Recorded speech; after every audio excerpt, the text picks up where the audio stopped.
Hello मित्रांनो, स्वागत आहे तुमचं मराठी ॲस्पायरंट या यूट्यूब चॅनलवर। मित्रांनो, माझं नाव आहे प्रवीण निकुरे। आजच्या व्हिडिओमध्ये आपण तलाठी भरतीसाठी स्ट्रॅटेजी काय असायला पाहिजे, ॲड येईपर्यंत काय करावे इत्यादी गोष्टी तुम्हाला इथे माहिती मी इथे देणार आहोत। ठीक आहे, सध्या ॲड आलेली नाही, त्यामुळे ॲड येईपर्यंत तुमचा कशा पद्धतीने अभ्यास चालू करायला सुरू ठेवायला पाहिजे ते तुम्हाला इथे मी सांगत आहोत। ठीक आहे, सुरुवातीला सर्वप्रथम माझी ओळख करून देतो। माझं नाव आहे प्रवीण निकुरे। मी आतापर्यंत हे 3 रिझल्ट एक्झाम क्रॅक केलेले आहे। 3 माझे रिझल्ट आलेले आहे, पोस्टमन, MTS आणि तलाठी 2019ची। ओके, इकडे माझा स्कोर वगैरे पाहून घ्या। हे आउट ऑफ स्कोर वगैरे पाहून घ्या, पूर्ण म्हणजे टोटल स्कोर आणि घटक निहाय स्कोर किंवा सेक्शन वाईज स्कोर तुमचा मी इथे माझा टाकलेला आहे। सोबत माझे फेल्युअर पाहून घ्या। फेल्युअर म्हणजे स्कोर चांगला आहे परंतु रिझल्ट आलेला नाही। इथे टियर 1 इथे क्रॅक केलं आहे, टियर 2 मध्ये मी इथे फेल झालो। ठीक आहे, नेक्स्ट तलाठी स्ट्रॅटेजी। सर्वप्रथम आपण पेपर पॅटर्न आणि सिलेबस बघून घेऊ, त्यानंतर तुम्हाला प्रॉपरली मी इथे स्ट्रॅटेजी काय असायला पाहिजे ते सांगतो। ठीक आहे, सुरुवातीला मॅथ आणि रिझनिंगसाठी सांगत आहोत तुम्हाला। एक्झाममध्ये पेपरमध्ये 25 प्रश्न आहेत, 50 गुणांसाठी असेल, म्हणजे एक प्रश्न 2 गुणांसाठी। मराठी पण मित्रांनो 25 प्रश्न आणि 50 गुण। सर्वच विषय घटक GK GS आणि इंग्लिश हे पण मित्रांनो 25 प्रश्न 50 गुणांसाठी। असे एकूण मॅथ रिझनिंगचा एक घटक, मराठीचा एक घटक, GK GSचा एक घटक आणि इंग्लिशचा एक घटक किंवा सेक्शन म्हणू शकता। सगळी म्हणून 25 प्रश्न आणि टोटल असे चारही घटकांचे 100 प्रश्न आणि 200 गुण होते चारही घटकांचे। ओके, नेगेटिव्ह मार्किंग नाही, नो नेगेटिव्ह मार्किंग। आता प्रॉपरली ॲड यायची आहे, त्यामुळे एक असं समजा तुम्ही वर्षभराचा प्लॅन आखा, ज्यामध्ये तुम्ही तुमचा जो नेहमीचा अभ्यास आहे, तुम्ही जे आधी फॉर्म भरून आहे ते फॉर्म त्या एक्झामचा स्टडी सुरू ठेवा। दुसरं कोणतं काम असेल ते काम सुरू ठेवा। सोबतच ॲटलिस्ट 2 तास किंवा 2 ते 3 तास तुम्हाला इथे वर्षभर अभ्यास करायचा आहे, जोपर्यंत ॲड येत नाही तोपर्यंत। ॲड आली तर काय, डायरेक्ट 8 तास अभ्यास करायचा। ठीक आहे, 8 आवर्स अभ्यास करायचा जेव्हा ॲड आली तेव्हा। ठीक आहे, चला आता यानं तुमचं होईल काय ते सांगत। 1 रिव्हिजन होईल पहिलं, यानं पूर्ण 1 रिव्हिजन होईल। जेव्हा तुम्ही ॲड येते तेव्हा रिव्हिजन म्हणण्यापेक्षा पूर्ण एक सिलेबस कंप्लीट होईल ना तुमचा,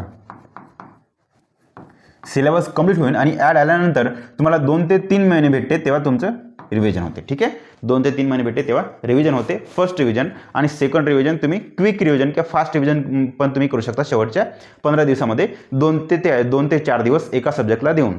ओके, तर त्याविषयी पण मी चर्चा करणार आहोत तुमच्यासोबत। फर्स्ट विषय मॅथ घ्या, यामध्ये तुम्हाला सतीश वशी किंवा RS अग्रवालचं पुस्तक वापरायचं आहे आणि 2 महिने डेली 1.5 ते 2 तास तुम्हाला द्यायचा आहे तुमच्या रोजचा नेहमीचा अभ्यास चालू असतानाच। ठीक आहे, रिझनिंगसाठी सतीश वशे किंवा RS अग्रवाल सरांचं बुक वापरायचं आहे, 1.5 महिने द्यायचे आहे, 1.5 ते 2 तास किंवा 2 तास। मराठीसाठी पण मित्रांनो तुम्हाला 1.5 महिना द्यायचा आहे, इथे बाळासाहेब शिंदे किंवा मोरा बाळांबे यांचं पुस्तक वापरायचं आहे। इंग्लिशसाठी बाळासाहेब शिंदे किंवा MG शेख यांचं पुस्तक वापरून तुम्हाला 2 महिने स्टडी करायचा आहे, ॲटलिस्ट 2 आवर्स। GK GSसाठी त्याचा ठोकळा किंवा ल्युसनचं GK वापरायचं आहे, 4 महिने तुम्हाला स्टडी करायचं। आता 4 महिने का दिले, कारण की GKच्या आतमध्ये तुमचे 5 सब्जेक्ट आहे, 5 महिन्यापेक्षा 6 सब्जेक्ट, हो 5 ठीक आहे, 5 सब्जेक्ट पकडा।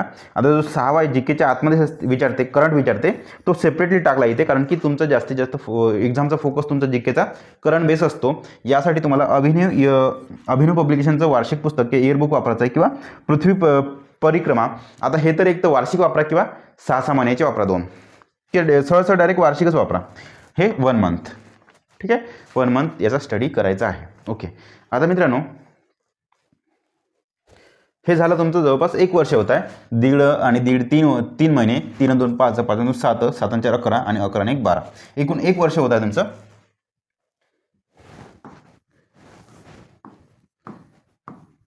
1 वर्ष होत आहे। ओके, 1 वर्ष इथे होत आहे।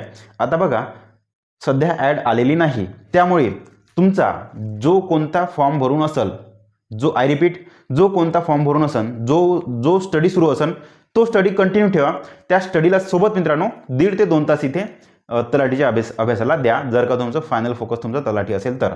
ओके, आता 1 वर्ष तुम्ही ॲड आलेली नसताना 1 वर्ष दिलं 2-2 तास। जेव्हा समजा ॲड आली, मधातच ॲड आली, 6 महिन्यानंतर मदत ॲड आली, तेव्हा काय करायचं, हे तुम्ही 2 तास इथे देत होते, यालाच 2 तास सहज 8 तास करायचे, तेव्हा 8 तास अभ्यास करायचा. ठीक आहे. मग जेवढं तुमची रिकव्हरी बाकी आहे तेवढी सगळी रिकव्हरी बाकी होऊन जाईल.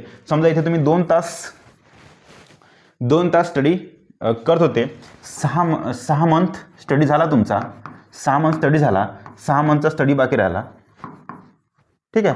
पण तुम्ही 2 तासाची डायरेक्ट 8 तास करा ना. चौपट जर तास वाढवले तर 6 महिने भागीला इकडे 4 होऊन जाईल तुमचे.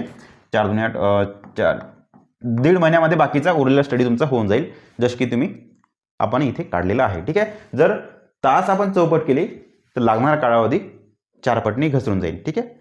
भागीला 4 पट होऊन जाईल. ओके.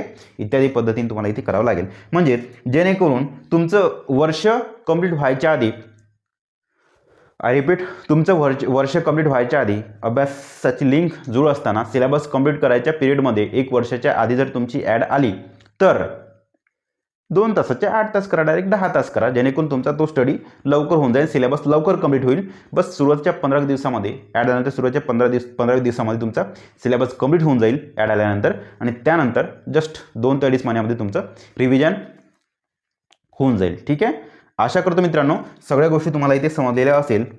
आणि हां, प्रॉपरली प्लॅनिंग करून चाला. मी ऑलरेडी तलाठी भरतीसाठी वेगवेगळे व्हिडिओज प्रिव्हियस इयरमध्ये मागच्या वर्षी प्रोव्हाइड केलेले आहेच. त्याला आयडल मानून, त्याला स्टडी करून, ते व्हिडिओ बघून त्यानुसार प्लॅनिंग आखून तुम्ही स्टडी करा. ओके. आता जो तुमचा स्टडी सुरू आहे त्याला धक्का लावू नका, फक्त त्याला साजेसं, त्याला जमेलसं, सोबत होईल या दृष्टीने अभ्यास करा. म्हणजे मला काय म्हणायचं आहे, समजा तुमचा कोणताही फॉर्म भरून आहे, साहजिकच आहे एवढी त्यात विषय असेलच, हा एक विषय सोडून, हा एक तर असेल किंवा नसेल, सध्या याला जाऊ द्या, असेलच. ओके. असेलच म्हणजे तुम्ही मॅथ तर करायला लागलच ना, बस झालं. तेव्हाच मॅथचा फोकस वाढवून द्या ना. रिझनिंग करताय ना, झालं. असं समजून करा का त्याचं रिझनिंग करता सोबत तुम्ही तलाठीचं रिझनिंग करता. ओके. तसंच इंग्लिशचं, तसंच जीकेचं, तसंच करंटचं. ओके. हा क्रम म्हणजे हा असाच राहिला पाहिजे असं नाही, मागे पण तुम्ही क्रम करू शकता. फक्त एवढं ध्यानात ठेवा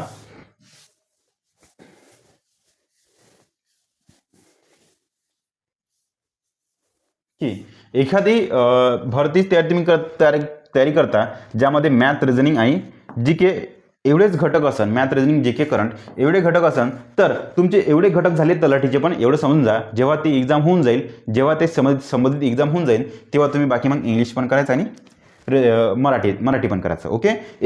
एखादी तुमची एक्झाम असेल ज्यामध्ये मॅथ, रिझनिंग, जीके, जीएस आणि इंग्लिश एवढे घटक असेल तर त्या पिरियड दरम्यान तुम्हाला तेवढ्या घटकाची स्टडी करायची आहे.